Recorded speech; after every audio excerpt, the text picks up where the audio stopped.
ಲೋಕಸಭಾ ಚುನಾವಣೆಯ ಕಾವು ರಂಗೇರ್ತಾ ಇದೆ. 28 ಲೋಕಸಭಾ ಕ್ಷೇತ್ರಗಳ ಪೈಕಿ ಮೊದಲ ಹಂತದಲ್ಲಿ ಮತದಾನ ನಡೆಯೋದು 14 ಲೋಕಸಭಾ ಕ್ಷೇತ್ರಕ್ಕೆ. ಈ 14 ಲೋಕಸಭಾ ಕ್ಷೇತ್ರದಲ್ಲಿ ಈ ಹೊತ್ತಿನ ಟ್ರೆಂಡ್ ಹೆಂಗಿದೆ, ಇವತ್ತಿನ ಅಭ್ಯರ್ಥಿಯ ಓಡಾಟದಲ್ಲಿ ಏನ್ ಬದಲಾವಣೆ ಆಗಿದೆ, ಮೋದಿ ಮೇನಿಯಾ ಎಷ್ಟು ವರ್ಕೌಟ್ ಆಗಿದೆ, ಜನರನ್ನ ಎಷ್ಟು ತಲುಪಿದ್ದಾರೆ, ಹೇಗಿದೆ ಗೊತ್ತಾ ಲೋಕ ಎಲೆಕ್ಷನ್ನ ಟ್ರೆಂಡ್. ರಾಜ್ಯದ 28 ಕ್ಷೇತ್ರಗಳಲ್ಲಿ ಇವತ್ತಿನ ಈ ಹೊತ್ತಿನ ಚಿತ್ರಣ ಹೇಗಿದೆ, ಮೊದಲನೇ ಹಂತದ 14 ಕ್ಷೇತ್ರಗಳಲ್ಲಿ ಸ್ಥಿತಿ ಹೇಗಿದೆ, ಮತದಾರರ ಮನದಾಳ ಏನು ಹೇಳುತ್ತೆ, ಈ ಹೊತ್ತಿನಲ್ಲಿ ನಮ್ಮ ಸರ್ವೆ ಅಥವಾ ನಮ್ಮ ಒಂದು ಕಾನ್ವರ್ಸೇಷನ್ ಮತದಾರರ ಜೊತೆಯಲ್ಲಿ ಮಾತಾಡಿದ್ದು ಮತ್ತೆ ಬೇರೆ ಬೇರೆ ಕಡೆಗಳಲ್ಲಿ ನಾವು ಓಡಾಡಿದಾಗ ಜನ ಏನು ಹೇಳ್ತಾ ಇದ್ದಾರೆ. ದಕ್ಷಿಣ ಕರ್ನಾಟಕದಲ್ಲಿ ದಿನೇ ದಿನೇ ಹವಾ ಬದಲಾಗ್ತಾ ಇದೆ, ದಿನೇ ದಿನೇ ವೇರಿ ಆಗ್ತಾ ಇದೆ. ಮತದಾರರ ಮನದಾಳದಲ್ಲಿ ಚುನಾವಣೆ ಬಂದಾಗ ಪ್ರತಿ ದಿನವೂ ಕೂಡ ಇಂಪಾರ್ಟೆಂಟ್.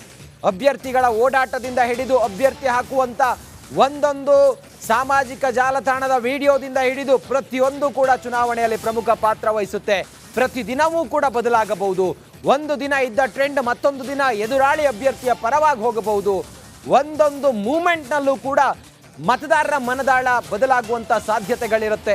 ಎಕ್ಸಾಕ್ಟ್ ಆಗಿ ಇವತ್ತು 5ನೇ ತಾರೀಕು ಯಾವ್ಯಾವ ಕ್ಷೇತ್ರದಲ್ಲಿ ಮೊದಲ ಹಂತದ 14 ಲೋಕಸಭಾ ಕ್ಷೇತ್ರಗಳ ಪೈಕಿ ಯಾವ್ಯಾವ ಕ್ಷೇತ್ರ, ಮೊದಲ ಕ್ಷೇತ್ರ ನಾವು ನೋಡೋಣ. ಮೊದಲಿಗೆ ಬೆಂಗಳೂರು ದಕ್ಷಿಣ ಲೋಕಸಭಾ ಕ್ಷೇತ್ರದಲ್ಲಿ ನಾವು ನೋಡೋಂಗೆ ನೋಡಿ, ಬಿಜೆಪಿ ಗೆಲುವು, ಇವತ್ತಿನ ಬಿಜೆಪಿಯ ಗೆಲುವು 55% ಇದೆ. ಕಾಂಗ್ರೆಸ್ 45% ಗೆಲುವಿನ ಒಂದು ಇಮೇಜ್ ಅನ್ನ ಹೊಂದಿದೆ.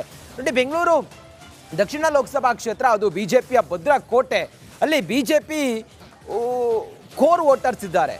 ಯಾವುದೇ ಸಮಯದಲ್ಲೂ ಕೂಡ ಬಿಜೆಪಿಯ ಜೊತೆಗೆ ನಿಂತವರು ಅವರು.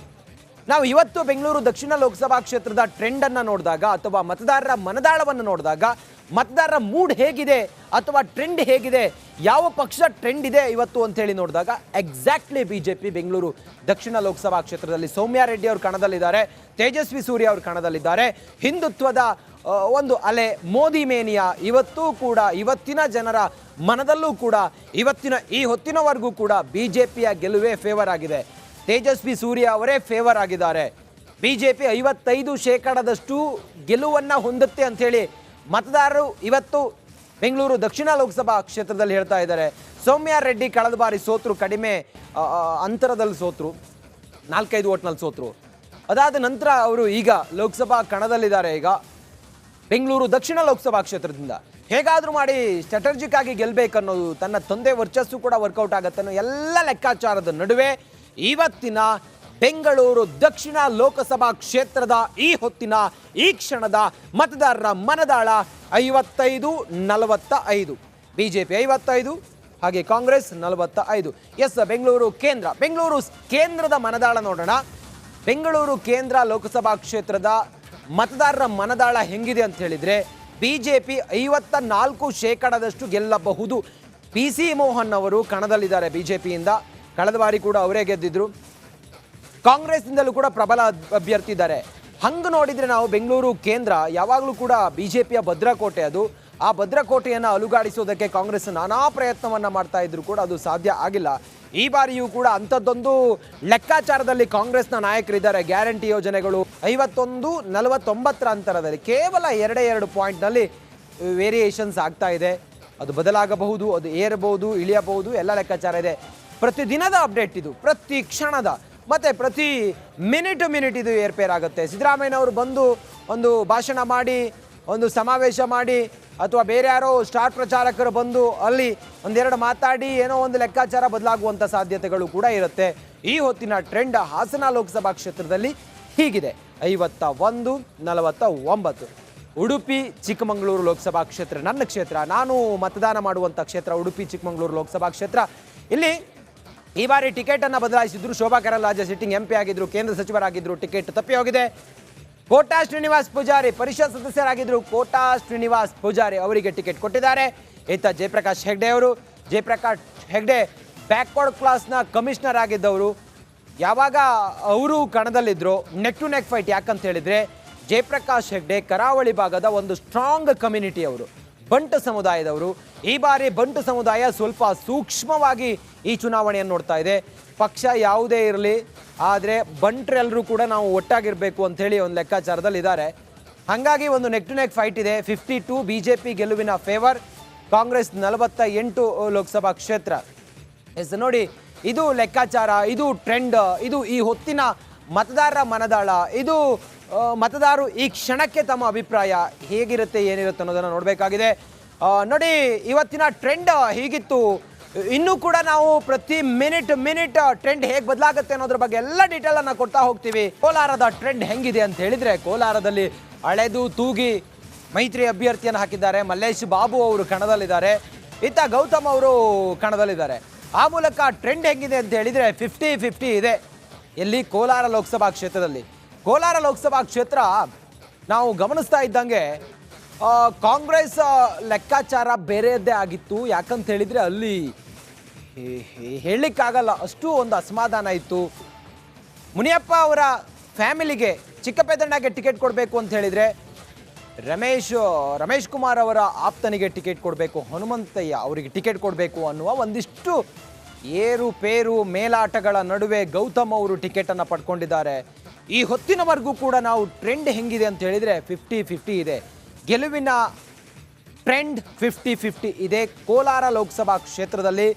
ಕೋಲಾರ ಬಹಳ ಪ್ರಮುಖವಾಗಿ ಈ ಹಿಂದಿನ MP ನಾವು ಗಮನಿಸ್ತಿದ್ದಂಗೆ BJPಯ MP ಅವರಿಗೆ ಟಿಕೆಟನ್ನು ತಪ್ಪಿಸಿ ಇಲ್ಲಿ ಮೈತ್ರಿ ಅಭ್ಯರ್ಥಿ ಕೊಡ್ತಾರೆ ಮಲ್ಲೇಶ್ ಬಾಬು ಅವರಿಗೆ. ಅಲ್ಲಿ ಈಗ ಒಂದಿಷ್ಟು ಲೆಕ್ಕಾಚಾರ ನೋಡಿದಾಗ 50-50 ಇದ್ದಂಗಿದೆ. ಚಿಕ್ಕಬಳ್ಳಾಪುರ ಲೋಕಸಭಾ ಕ್ಷೇತ್ರದಲ್ಲಿ ಗೆಲುವಿನ ಟ್ರೆಂಡ್ ಹೇಗಿದೆ ನೋಡಿ. BJP ಇಲ್ಲಿ 45, ಕಾಂಗ್ರೆಸ್ ಇಲ್ಲಿ 55. BJP ಭಾರಿ ಕೆಳಗಿದೆ, ಕಾಂಗ್ರೆಸ್ 55 ಇದೆ. BJP ನಾವು ನೋಡ್ದಂಗೆ ಸುಧಾಕರ್ ಅವರು ಕಣದಲ್ಲಿದ್ದಾರೆ, ಕಾಂಗ್ರೆಸ್ನಿಂದಲೂ ಕೂಡ ಒಂದು ಲೆಕ್ಕಾಚಾರ ಇದೆ ನೋಡಿ. ಇದನ್ನೆಲ್ಲ ಗಮನಿಸ್ತಾ ಇದ್ದಂಗೆ ನಾವು ಚಿಕ್ಕಬಳ್ಳಾಪುರ ಕ್ಷೇತ್ರ ಬಹಳ ಟಫ್ ಇದೆ BJPಗೆ. ಮೋದಿ ಅವರ ಅಲೆ ಮತ್ತೊಂದು ಮಗದೊಂದು ನಡುವೆಯೂ ಕೂಡ ಈ ಬಾರಿ ಚಿಕ್ಕಬಳ್ಳಾಪುರ ಅಷ್ಟೊಂದು ಈಸಿ ಇಲ್ಲ. 45-55 ಅವರೇಜಲ್ಲಿದೆ ಅಂತ ಹೇಳಿದರೆ ಭಾಳ ಕಷ್ಟ ನೋಡಿ. ಓವರಾಲ್ ಆಗಿ ನಾವು ನೋಡ್ತಾ ಹೋದರೆ ಓವರಾಲ್ ಹೆಂಗಿದೆ ಅಂತ ಹೇಳಿದರೆ ನೋಡಿ, ಕೋಲಾರದಲ್ಲಿ 50-50, BJP ಗೆಲ್ಲೋದು 50-50, ಕಾಂಗ್ರೆಸ್ 50 ಇದೆ, 50%. ತುಮಕೂರಿನಲ್ಲೂ ಕೂಡ 50% ಇದೆ, BJP ಗೆಲ್ಲೋದು, ಕಾಂಗ್ರೆಸ್ ಕೂಡ 50 ಇದೆ. ಕೋಲಾರ ಮತ್ತು ತುಮಕೂರು ಲೋಕಸಭಾ ಕ್ಷೇತ್ರದಲ್ಲಿ 50-50 ಇದೆ.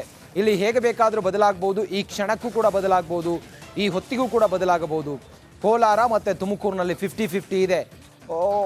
ನಾಳೆಗಿದು ಬದಲಾಗಿರ್ಬೋದು, ನಾಡಿದ್ದಿದು ಬದಲಾಗಬಹುದು, ಇವತ್ತು ರಾತ್ರಿನೇ ಬದಲಾಗಬಹುದು. ಈ ರೀತಿಯೆಲ್ಲ ಮತದಾರರ ಮನದಾಳ ಇದೆ ನೋಡಿ. ಮೊದಲ ಹಂತದ 14 ಲೋಕಸಭಾ ಕ್ಷೇತ್ರಗಳ ಟ್ರೆಂಡಿಂಗ್ ಹೆಂಗಿದೆ ಅಂತೇಳಿ ನಾವು ಗಮನಿಸ್ತಾ ಇದ್ದೀವಿ. ಈಗ ಜನರ ಮನದಾಳ ಹೆಂಗಿದೆ ಅಂತೇಳಿ ಗಮನಿಸ್ತಾ ಇದ್ದೀವಿ.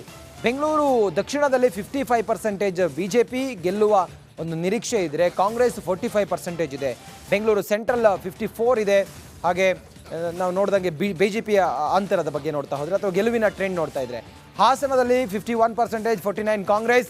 ಮೈಸೂರು ಕೊಡಗು 57-43. ದಕ್ಷಿಣ ಕನ್ನಡದಲ್ಲಿ BJP ಮುಂದಿದೆ. ಚಾಮರಾಜನಗರದಲ್ಲಿ ನೋಡಿ 48-52 BJP, 48-52. ಇನ್ನು ಚಿತ್ರದುರ್ಗದಲ್ಲಿ 46-54 ಚಿತ್ರದುರ್ಗದಲ್ಲಿ BJPಗೆ ಟಫ್ ಇದೆ ಈ ಹೊತ್ತಿಗೆ. ಚಿಕ್ಕಬಳ್ಳಾಪುರದಲ್ಲೂ ಕೂಡ ತುಂಬಾ ಟಫ್ ಇದೆ. ಇದೆಲ್ಲವನ್ನು ಹೇಗೆ ಬ್ಯಾಲೆನ್ಸ್ ಮಾಡ್ತಾರೆ BJPಯವರು ಮತ್ತು ಕಾಂಗ್ರೆಸ್ನವರು ಅನ್ನೋದು ಭಾರಿ ಕುತೂಹಲ.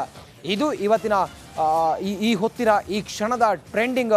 ಯಾವ್ಯಾವ ಕ್ಷೇತ್ರದಲ್ಲಿ ಎಷ್ಟೆಷ್ಟು ಪರ್ಸೆಂಟೇಜ್ ಗೆಲುವಿನ ಒಂದು ವರ್ಚಸ್ಸು ಯಾರಿಗೆ ಜಾಸ್ತಿ ಇದೆ, ಯಾರಿಗೆ ಕಮ್ಮಿ ಇದೆ, ಅದು ಹೆಂಗೆ ಬದಲಾಗುತ್ತೆ, ಇದೆಲ್ಲವೂ ಕೂಡ ನೀವು ಗಮನಿಸ್ತಾ ಇದ್ದೀರಲ್ಲ. ಈ ಹೊತ್ತಿನವರೆಗೂ ಕೂಡ ಅಭ್ಯರ್ಥಿಯ ಪ್ರಚಾರ, ಆ ಅಭ್ಯರ್ಥಿಯ ಮಾತು, ಅದು ಇದು ಎಲ್ಲ ನೋಡಿದಾಗ ಹೀಗಿದೆ ಟ್ರೆಂಡ್.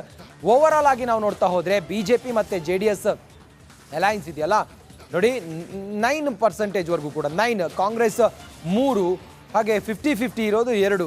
ಇದೆಲ್ಲ ಲೆಕ್ಕಾಚಾರವನ್ನು ಗಮನಿಸಿದಾಗ ನಾವು ಭಾಳ ಸೂಕ್ಷ್ಮವಾಗಿ ಗಮನಿಸಬೇಕು. ಪ್ರತಿ ಮಿನಿಟ್ ಈ ಟ್ರೆಂಡ್ ಬದಲಾಗುತ್ತೆ. ಪ್ರತಿ ಕ್ಷಣಕ್ಕೂ ಕೂಡ, ಪ್ರತಿ ದಿನಕ್ಕೂ ಕೂಡ, ಪ್ರತಿ ಗಂಟೆಗೂ ಕೂಡ ಬದಲಾಗುತ್ತೆ. ಪ್ರತಿದಿನವೂ ಕೂಡ ಆ ಟ್ರೆಂಡಿಂಗನ್ನು ನಿಮ್ಮ ಮುಂದೆ ನಾವಿಡ್ತೀವಿ. ಇದು ಇವತ್ತಿನ ವಿಶೇಷ ಬುಲೆಟಿನ್. ನೋಡ್ತಾ ಇರಿ ರಿಪಬ್ಲಿಕ್ ಕನ್ನಡ, ಇದು ನಿಮ್ಮ ಧ್ವನಿ.